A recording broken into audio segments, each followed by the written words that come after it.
Hey gulls and buoys, Honest Jake here. In addition to promoting clean oceans and clean eating through reducing ocean plastics and conservation, we also are advocates of access for both sport and commercial fishermen. Part of our mission on the Pilar is to highlight these small family-owned fisheries businesses that are sustainable. This is the ocean's version of farm to table. It's a much better choice than supporting foreign supplied seafood, usually found at your local supermarket. You probably don't know where it was caught or how it was caught or how old it is or how many people have touched it. Ew, right? Not to mention, it doesn't do anything for the local economy. Within the vlog of the RV Pilar, we will have something that everyone can relate to. Let's call it the Foodie Minute, or maybe the Sea-Foodie Minute. Anyway, DM me if you've got a better name for it and we'll send you some swag. So today brings us to one of those small family-owned fishery businesses I was talking about earlier. I'm here with Seth Cote, owner and operator of the Perry's Lobster Shack. So, Seth, how are you? Good, how are you? Good. Good. Tell me a little bit about the business, how it started and when it started. And So this was originally owned by my grandparents. They started this actually he built the dock itself in '98. When he bought this piece of land, it was just had a little trailer on it and it was used nothing for commercial fishing or anything like that. And his original use was for commercial fishing. He was a commercial lobsterman himself. And so he bought this property in hopes of putting a dock on to then use it for fishing and stuff like that, because there was nothing around here that you could get to at low water. And as you know, it's very important with boats, right. Especially unloading the catch. Right. So he ended up building the dock, and actually a couple of years later is when he first started to do the wholesaling and the eating on the dock and stuff like that. A couple of tourists actually came and just took a lobster crate and sat down on the dock and brought their own cooker and, That's awesome. and ate down there. And he's like, geez, you know, that could be something.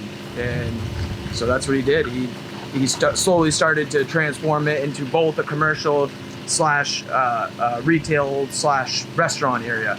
But then after that, it just took off. I mean, I've owned this now for 4 years. This is my 4th year. And they never did like any advertising or stuff like that. And because my grandfather was going through cancer and he was just trying to, you know, enjoy his last few years, whatever. Right. And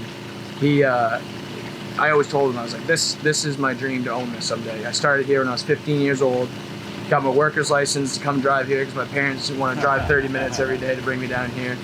I just loved being down here, and I knew, you know, it's like, if there's ever a chance for me to buy this thing, man, I'm gonna do it. Right. I mean, that's great to live the dream, have the dream, and then live the dream. Absolutely. If anybody could do that, they should do it. And so, you know, the restaurant, I've eaten here several times. It's great. You draw people from all around, out of town. Everybody knows to come here. It seems like every night, all the tables were full. Every night. They're just pumping it out of the kitchen. You don't have much here. You just got a small little place. I've got a 10 by 14 little shack. I mean, it's literally a shack. And we got some burners that we use on the outside, and we've got our lobster tanks and stuff right here. And I've just always tried to keep the overhead low. And I've learned that when you have food that's live, you have many options to get rid of it. So, you know, I don't just cook it. I could wholesale it out. I could sell it to customers live. I could sell it cooked to go. I mean, there's numerous different options to do, which is honestly a restaurant's dream. You know what I mean? Especially it's hard with seafood sometimes. Absolutely. Yeah. And especially this year with things being so hard, I'm blessed that I'm outside. Right. I mean, there's always the years previous, I'm like, geez, I wish I had some indoor seating, you know what I mean? And then this year I'm like, this is exactly what I needed, you know, outside. So that's great. And the besides the lobsters, what else do you have?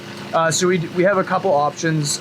We have a kids menu that has like cheeseburgers and chicken tenders and stuff like that, hot dogs. But our biggest thing is our lobster rolls. We have great reviews on our lobster rolls.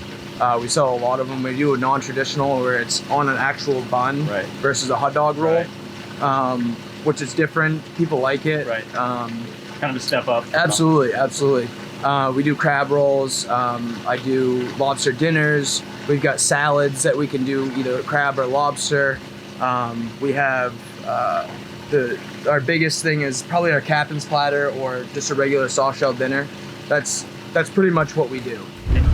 Really cool to talk to Seth. He's so motivated, great young man, awesome business here at Perry's Lobster Shack. Just a reminder, to do what you can to support your local commercial fisherman or woman. And while you're out there offshore, maybe pick up a Mylar balloon or any other flotsam you might see. You might be rewarded by the karma gods.